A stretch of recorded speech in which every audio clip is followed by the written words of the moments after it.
Assalamualaikum warahmatullahi wabarakatuh. Tutorial yang kedua untuk sister ini di menu transaksi ya.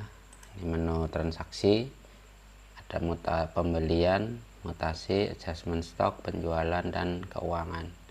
Yang pertama transaksi pembelian, berarti pada saat toko atau perusahaan kita mau kulakan, itu kita masuknya ke transaksi pembelian. Nah, ini data supplier, misalnya PT Maju Terus. Ini kita belanja barang, quantity misalnya 50, terus harga beli 35.000. Jadi ini harga beli yang muncul itu harga beli terakhir kita melakukan pembelian. Kalau ada perubahan di sini langsung diganti saja, misalnya 35.000. Harga jual misalnya masih tetap. Kalau misalnya ada penggantian atau kenaikan harga juga mau dinaikkan juga boleh. Ini tadi dari 35 harga beli kemarin, ini harga jualnya misalnya masih tetap ya. Dan item yang kedua misalnya juga 50 box, harga misalnya masih tetap, harga jual juga masih tetap. Kemudian barang yang ketiga misalnya 50 juga, harga juga masih tetap. Misalnya ini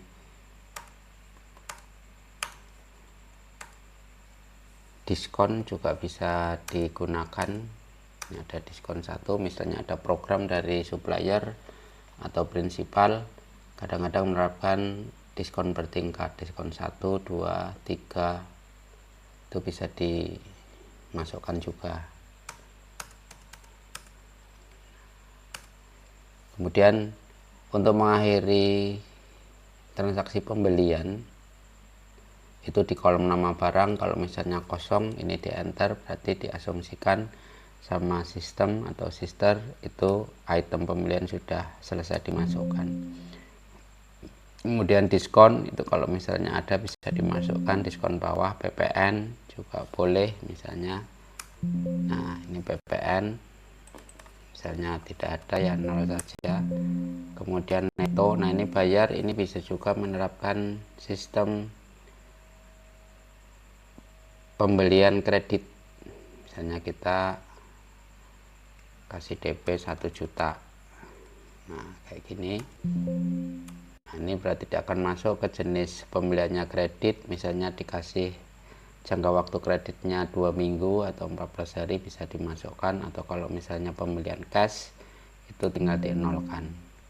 Cuman begitu simpel untuk memasukkan transaksi pembelian. Nah untuk transaksi pembelian ini pada saat kita masukkan quantity 50, 50, 50 dan seterusnya, nanti stok otomatis juga bertambah 50 ya. Ini kalau udah selesai simpan. Oke. Nah ini kalau misalnya ada mau pengarsipan fisik dan soft di database-nya, itu bisa dipilih yes, berarti fisiknya ada, juga di database-nya otomatis ya. Kalau dipilih no, ini tidak ada pencetakan fisik, jadi hanya arsipnya di database-nya saja. Misalnya kita pilih no. Nah ini selesai pembelian, hanya seperti ini caranya. Nanti edit dan seterusnya bisa dicoba. Kalau edit pembelian ini sebenarnya diharapkan tidak ada edit di transaksi. Kalau misalnya ada, ini bisa dimasukkan ya. Edit pembelian nomor nota terakhir, nah ini tinggal dimasukkan begitu. Yang mau diedit yang mana nanti bisa dimasukkan, terus kemudian disimpan ulang. Oke, kalau misalnya mau reprint juga bisa, ini tinggal dimasukkan reprintnya, tadi nomor notanya berapa, itu tinggal dimasukkan. Itu untuk transaksi pembelian. Oke, kita lanjut ke transaksi retur pembelian. Kalau retur pembelian ini berarti kita melakukan retur pembelian tadi, misalnya ada pembelian berapa item, kita retur misalnya di kemudian itu ada retur 10, kita lakukan proses returnya 10. Ini harga belinya juga otomatis keluar harga beli terakhir. Nah, ini kita simpan. Kemudian karena tadi ada pembelian kredit, ini bisa dipotongkan ke nomor nota ya, nomor nota pembelian, sehingga nanti mengurangi nilai hutang begitu. Kemudian dilakukan proses simpan, lanjut cetak data. Jadi retur juga bisa dicetak untuk lampiran, nanti pada saat supplier atau prinsipal menerima retur barang dari kita, itu bisa ada bukti fisiknya. Kalau no berarti tidak dicetak. Kemudian pembayaran hutang ini juga bisa dilakukan.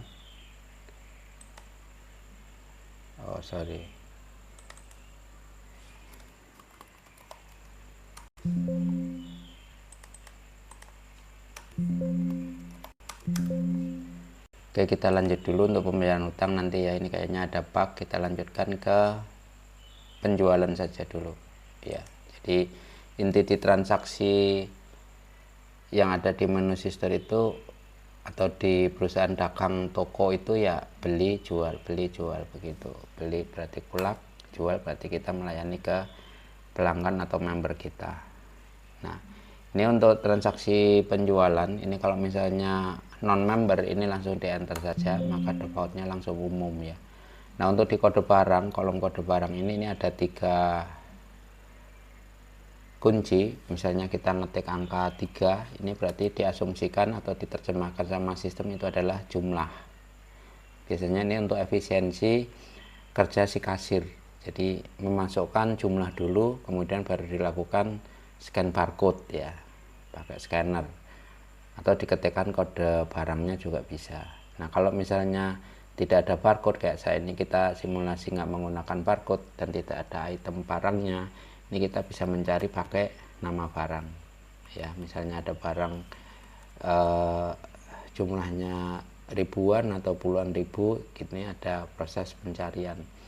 Nah, proses pencarian ini kita bisa menggunakan kata kunci seperti ini. Jadi ketik jumlah, misalnya kita ketik 5, enter, kemudian barangnya misalnya ada penjualan cat, kemudian di enter. Nah, ini sama karakteristiknya atau algoritmanya kayak di proses pembelian. Pada saat transaksi penjualan selesai, di kolom nama barang ini tinggal dikosongkan saja, berarti sistem menerjemahkan bahwa ini transaksi untuk memasukkan item yang dijual hanya 2. Nah, kemudian di kolom cash ini tinggal dimasukkan jumlah uangnya. Nah, di total ada 560, kemudian dibayar 600. Oke, ini debit. Ini kalau misalnya ada pembayaran debit itu bisa dimasukkan di sini, dan nama banknya nanti bisa ya ditambahkan, misalnya ada QRIS-nya atau bank yang lain selain BCA BNI itu bisa dimasukkan di sini. Nanti udah kita bayar cash, ini tinggal di enter saja. Sisa belanja 40, kemudian kembalinya 40, ini di enter. Nah, ini pada saat dipilih cetak maka proses akan dilakukan. Begitu di enter nanti akan membuka cash drawer atau laci uang, kemudian di enter dia akan ngeprint ya, keluar struknya, dan sekaligus kasir mengembalikan sejumlah uang kembalian. Kita jawab no saja karena di sini tidak ada printer.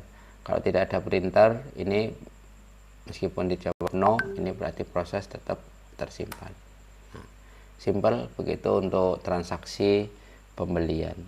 Kalau misalnya reprint, ini tinggal dimasukkan aja reprint. Nah, ini bisa cetak ulang nomor nota yang sudah kelewat belum kecetak atau pengen dicetak ulang, itu bisa dilakukan proses reprint ya, kita tidak usah. Nah, kemudian di pembelian juga ini ada fitur hold ya. hot itu untuk mengantisipasi pada saat ada antrian banyak. Nah, yang sedang kita lakukan transaksi ini, pelanggan ini mau nambah barang. Kita contohkan. Nah, misalnya seperti ini. Nah, ini kok ada antrian tuh dia mau nambah barang. Kalau kita berhenti seperti ini, kan kasihan di belakang nunggu juga waktunya mubah ya. Waktu kasirnya juga untuk menunggu yang sedang kita nyari barang itu kan bisa lama. Maka ini bisa Anda tekan tombol hot yang ada di bawah. Hot ini artinya ini masuk ke queue atau antrian. Ini kita tekan hot saja. Oh, diisi keterangan nama pelanggan dulu ya. Ditanyakan Mbak siapa namanya, misalnya Tini. Nah, ini baru kita tekan hot. Nah, keterangan ini nanti fungsinya untuk memanggil lagi hot yang sudah dilakukan. Ini kita hot kemudian tersimpan. Oke. Nah, kemudian kita melakukan transaksi ke pelanggan yang lain. Nah,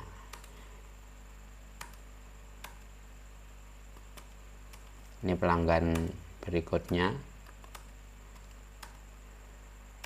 Nah, ini udah selesai dilakukan proses pembayaran. Nah, setelah melakukan proses pembayaran, tadi yang hot tadi mau melanjutkan proses pembeliannya, atau kita si kasir melakukan proses penjualan yang di hot tadi, ini tinggal diklik tambah dulu, kemudian cari hot, tombol kanan bawah itu ada hot. Nah, di sini ada umum, remarknya adalah Tini tadi. Ini kalau misalnya kita pilih, nanti item yang sudah masuk itu akan keluar. Jadi kita tinggal melanjutkan tambahan item barangnya apa, dimasukkan. Kemudian misalnya tambah keramik Asia T205A. Kalau udah dimasukkan tinggal di enter, kemudian lakukan proses pembayaran. Nah, gini. Oke, simpan. Mau di print ke nota, langsung pilih yes. Ini kita pilih no saja. Nah, begitu simple proses pembelian yang ada, penjualan. Jadi karakteristik transaksinya itu dibikin sama, dan di sini kalau tadi Anda lihat itu sangat simple. Jadi prosesnya tinggal enter. Untuk mengantisipasi si kasir pelayanan bisa lebih cepat, sehingga pada saat ada antrian panjang itu bisa lebih cepat diselesaikan. Untuk mengantisipasi antrian biar tidak terlalu panjang, gitu ya. Nah, ini untuk transaksi pembelian dan penjualan. Retur penjualan juga sama. Jadi pada saat ada customer, nah, misalnya ini retur penjualan, ini ada beberapa toko yang tidak menerapkan untuk retur pembelian. Jadi kalau barang sudah dibeli tidak boleh dikembalikan atau ditukar. Tapi ini ada fitur, barangkali ada beberapa toko yang memang masih bisa menerapkan retur penjualan, atau si pelanggan atau customer itu mengembalikan barang begitu. Nah, kemudian mutasi ini adalah untuk melakukan mutasi stok ya. Jadi misalnya di toko itu dipisah antara gudang dan toko, itu bisa dilakukan. Misalnya keterangan ini mutasi dari toko ke gudang. Nah, gitu. Ini bisa dilakukan kalau misalnya stok itu bisa ditempatkan di beberapa gudang. Ini di stok di divisi asal, yaitu toko itu ada 386.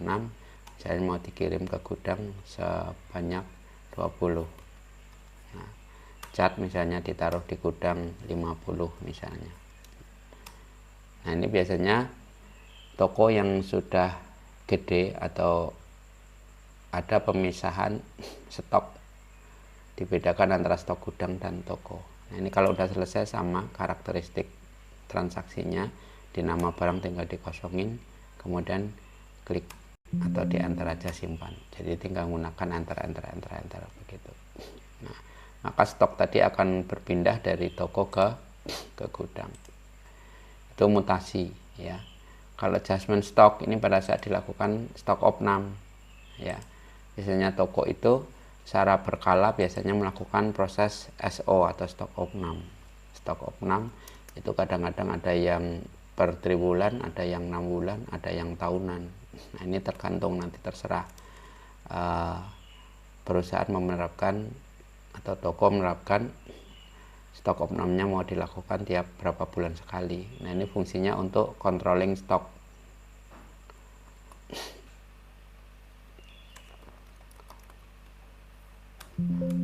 Nah, ini bisa dilihat.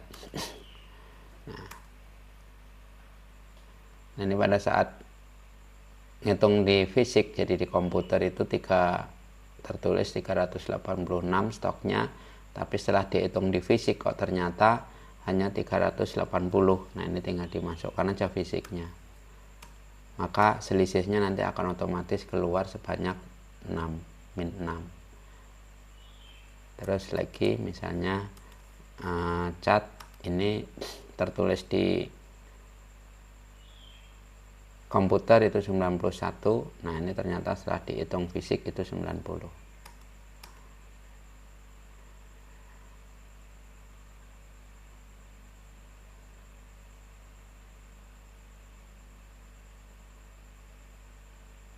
Oke, ini proses stok opnam.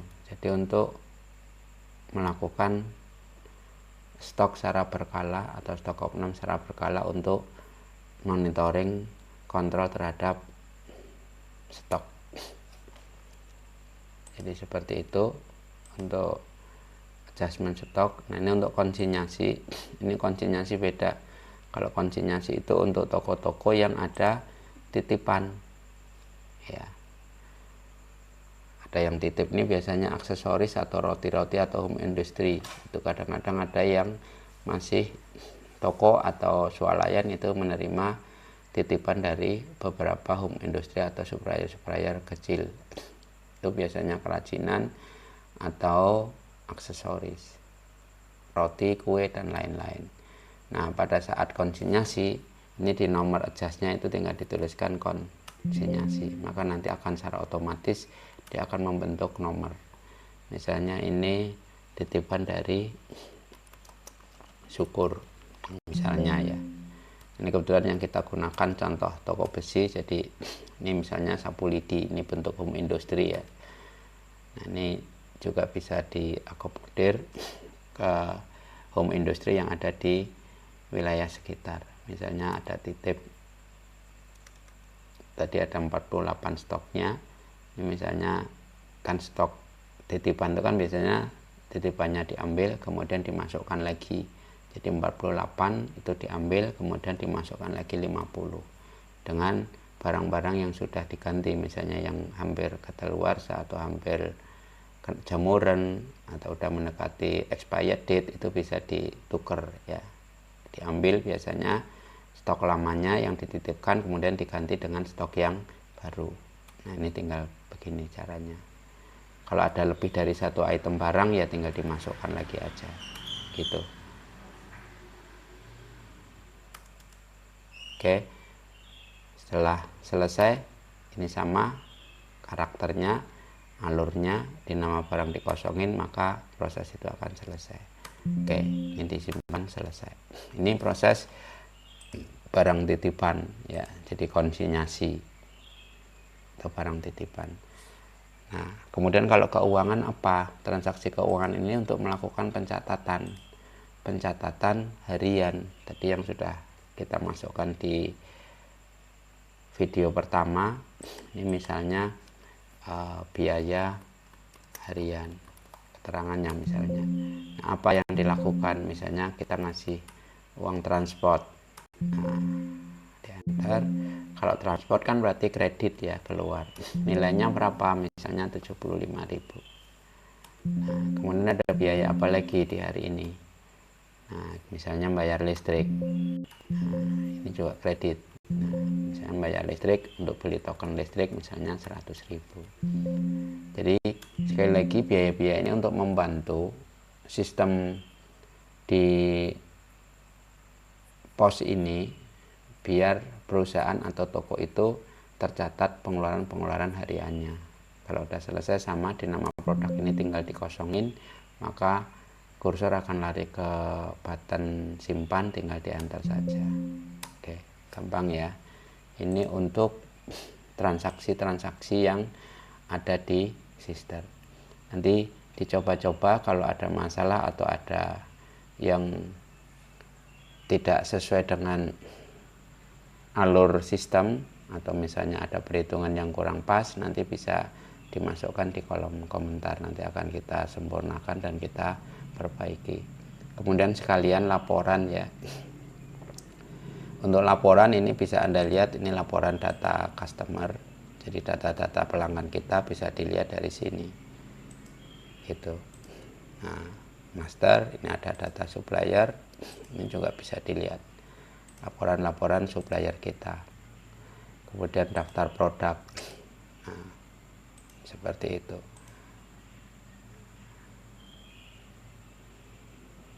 Nah, ini persediaan, nilai persediaan ya. Ini bisa dilihat. Nah, ini berarti nilai persediaan yang ada di toko kita. Dan nilai persediaan ini stok yang ada di komputer dikalikan dengan harga beli. Nah, itu menjadi nilai persediaan di perusahaan kita atau toko kita. Begitu ya, nanti bisa dicoba-coba. Ini ada opsinya. Ada stok yang di atas 0, ini tinggal di view. Stok yang di bawah 0, ini tinggal diklik lagi view, ternyata tidak ada.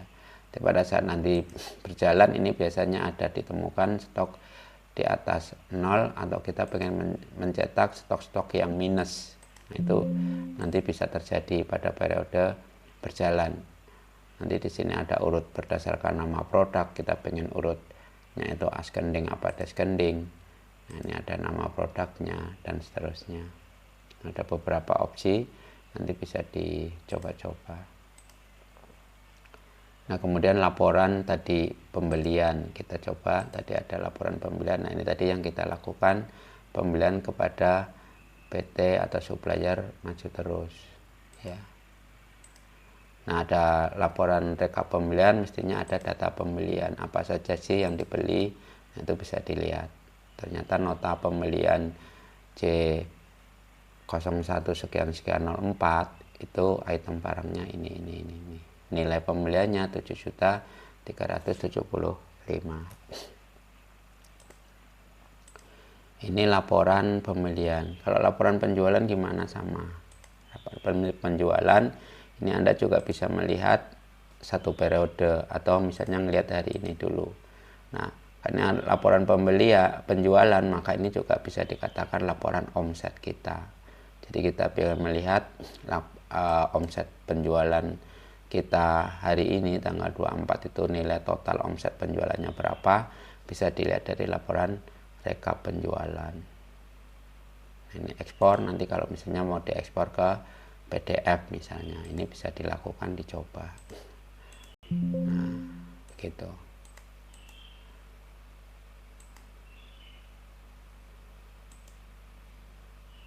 Oke, ini ada bug ya, nanti kita sempurnakan lagi sistemnya, kita cek.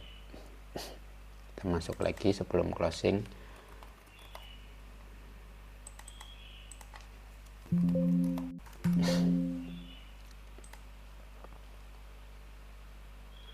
Rekap penjualan tadi ya.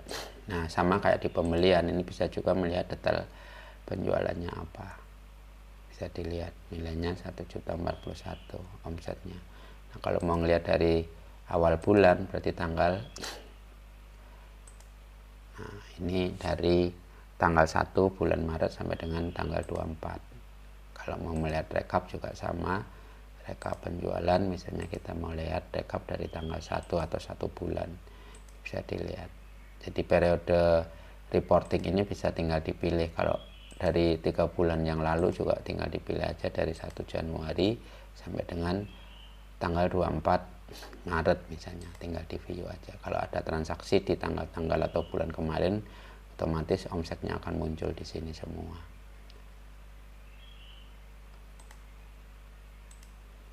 Ini laporan-laporannya nanti bisa dilihat ya, bisa dicoba-coba karena karakteristiknya sama. Oh ya, sedikit untuk yang fast moving, slow moving, ini untuk melihat laporan fast moving barang.